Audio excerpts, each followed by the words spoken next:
बढ़िला PM Awas Yojana पाई आवेदनर शेष तारीख आउ डेरी न करी शीघ्र करि पकांतु अप्लाई।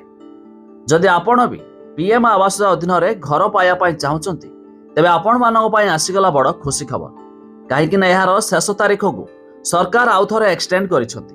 आसंतु संपूर्ण अपडेट जानिबा ता पूर्व वीडियो को लाइक करंतु, सब्सक्राइब करनथिले एबे सब्सक्राइब करि पाखर थिबा घंटी चिन्ह को दबाइ थियंतु। केंद्र सरकार प्रधानमंत्री आवास योजना पाई आवेदन करिवार शेष तारीख वृद्धि करिसंती। तेबे एही योजना अधीन रे सरकार सहरांचल एवं ग्रामांचल आर्थिक दुर्बल लोकंकु सुलभ मूल्य रे स्थायी घर निर्माण पाई आर्थिक सहायता प्रदान करंती। तेबे सरकार को घोषणा लक्ष लक्ष लोकंकु आश्वस्ति देछि। एही परिस्थिति रे जदि कौनसी कारणरू एपर्यंत आवेदन करिनाहांती तेबे से डिसेंबर 2025 पर्यंत आवेदन करिपारिबे।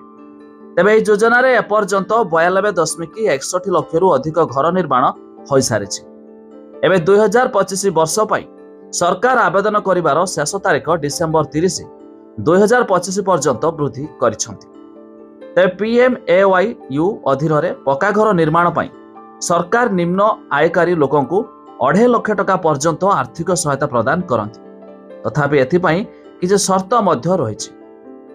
तेबे आवेदनकारी भारतर नागरिक होइथिबा आवश्यक, निजस्व पक्का घर नथिबो, ग्रामांचल आवेदनकारी परिवार मासिक आय 10,000 टंका कम हेबा उचित, ग्रामांचल हिताधिकारी सामाजिक और अर्थनैतिक जातिगणना अधीन रे चयन कराजिबो, सहरांचल आवेदनकारी वार्षिक आय आर्थिक दृष्टि दुर्बल वर्गों पाई 3 लाख टंका एवं निम्न आय गोष्ठी पाई 6 लाख टंका और मध्यम आय गोष्ठी पाई 9 लाख टंका पर्यंत हेबा उचित।